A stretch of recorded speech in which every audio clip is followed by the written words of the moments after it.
அசாவை சேர்ந்த ஒரு சின்ன கிராமத்துல ஒரு குடும்பம் இருந்துச்சு.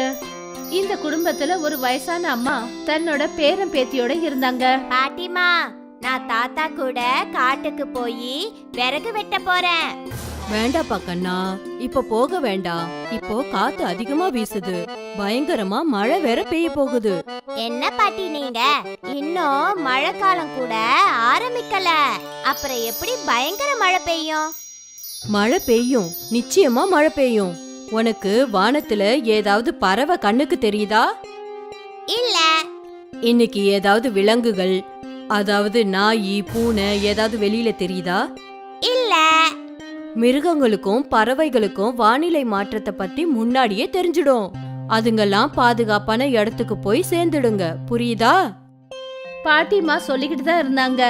அதுக்குள்ள மின்னல் சத்தத்தோட மழை பெய்ய ஆரம்பிச்சிடுச்சு. குட்டி ஹீமா மழைய பார்த்துட்டு கை தட்ட ஆரம்பிச்சிட்டா.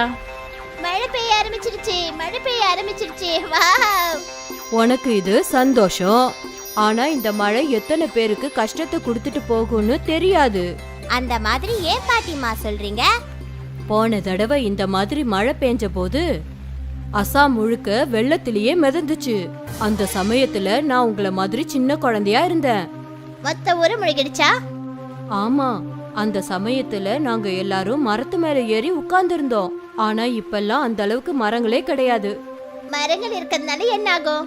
மரங்கள் தண்ணியோட வேகத்தை தடுத்து நிறுத்துங்க, அதனால கிராமத்துக்குள்ள வெள்ளம் வராது. ஆனா நவீன வளர்ச்சியின் காரணத்தினால நாம எல்லா மரத்தையும் வெட்டிடுறோம். இனிமே என்ன ஆகும்? நாம எல்லாரும் முழுகிடுவோமா? இப்ப நாம எல்லாரையும் அந்த கடவுளால மட்டும்தான் காப்பாத்த முடியும். அவரோட கருணை நமக்கு இருந்துச்சுன்னா நிச்சயம் அவர் நம்மள காப்பாத்துவாரு. பாட்டிமா, நிச்சயமாவே வெள்ளம் வருமா? இயற்கையோட பரிமாற்றங்களே அதுதானே. நீங்க 2 பேரும் ஒரு வேலை செய்யுங்க. எல்லா பொருட்களையும் மேல பரணையில வைக்கிறதுக்கு எனக்கு உதவி செய்யுங்க. சரிங்க பாட்டிமா. குழந்தைங்க பாட்டிமாக்கு உதவி செய்ய ஆரம்பிச்சாங்க. அவங்க ஒவ்வொரு பொருளா எல்லா பொருட்களையும் எடுத்து மேல வைக்க ஆரம்பிச்சாங்க. மழை இன்னும் வேகமா பெஞ்சுது.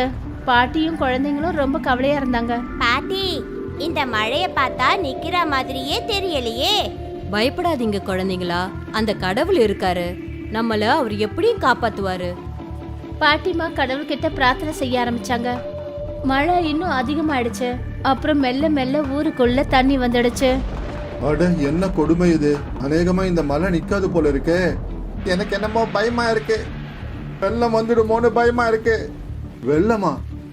ஆமா, அவ்வளோ வேகமா தண்ணி நிறைஞ்சுக்கிட்டு இருக்கு. ஆமா, நீ சொல்றதும் சரிதான். வெள்ளம் வரா மாதிரி தான் தெரியுது. ராத்திரி பகல்னு மழை பெஞ்சுக்கிட்டே இருந்தது. அப்புறம் கிராமத்துக்குள்ள தண்ணி இடுப்பு வரைக்கும் வந்துடுச்சு. எல்லார் வீட்டுக்குள்ளேயும் தண்ணி நுழைஞ்சிடுச்சு.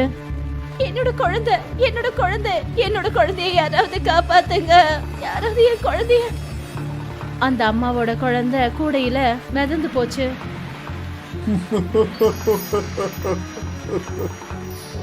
வெள்ளத்துல ஜனங்க முழுகிக்கிட்டு இருந்தாங்க. அப்புறம் கொஞ்ச நேரத்துல தண்ணி பாட்டி அம்மாவோட வீட்டுக்குள்ள நுழைஞ்சிடுச்சு. பசங்களா, நாம எல்லாரும் பாதுகாப்பான இடத்துக்கு போயிடணும்.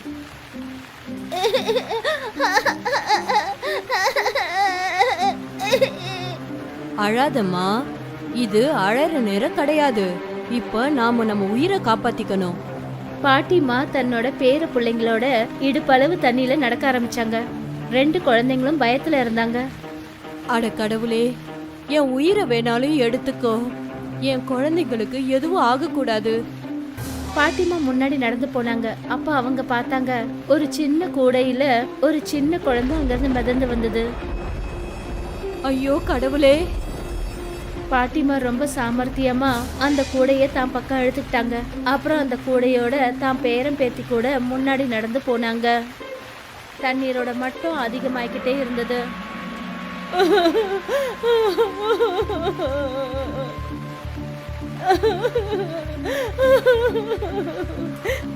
என்னோட குழந்தை, என்னோட குழந்தை.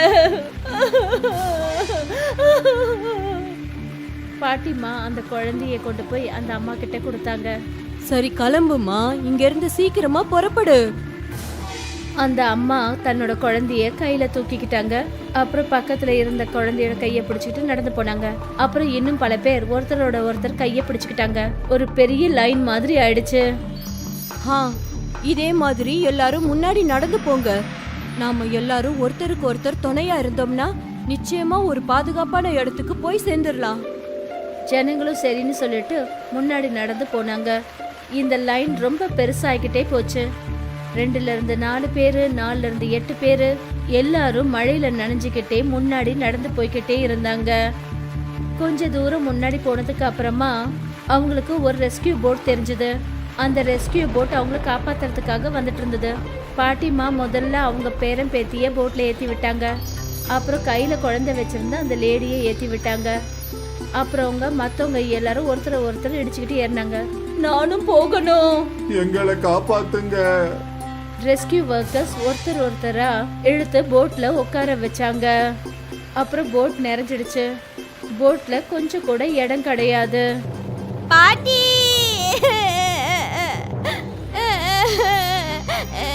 பாவம் பாட்டிமா மட்டும் இருந்துட்டாங்க. ரெஸ்கியூ ஒர்க்கர்ஸ் பாட்டிமாவை காப்பாத்தணும்னு நினைச்சாங்க. சார், நீங்க நல்ல திடமான ஆளா இருக்கீங்க. நீங்க கொஞ்சம் கீழே இறங்கிக்கோங்க. நாங்க முதல்ல பாட்டிமாவை காப்பாத்திடுறோம். உங்களை கூட்டிட்டு போக நாங்க திரும்ப வரோம். என்னால இறங்க முடியாது. பரவாயில்லப்பா கண்ணா, நீ இவங்க எல்லாரையும் பாதுகாப்பான இடத்துல கொண்டு போய் விட்டுட்டு திரும்பி வாப்பா. ஆனா அம்மா, நீங்க என்னை பத்தி கவலைப்படாத, நான் நல்லா இருக்கேன். ரெஸ்கியூ ஒர்க்கர்ஸ்க்கு பாட்டிமாவை விட்டுட்டு போகிறதுக்கு மனசு வரல. ஆனா அவங்க கிட்ட வேற எந்த வழியும் கிடையாது. அவங்க போட்டு செலுத்தி அங்கிருந்து போயிட்டாங்க. பாட்டிமாவோட முகத்துல சிரிப்பு இருந்தது. பாட்டிமா தனியா தண்ணியில நடந்து வந்தாங்க. மழை இன்னும் ஜாஸ்தி பெய்ய ஆரம்பிச்சது.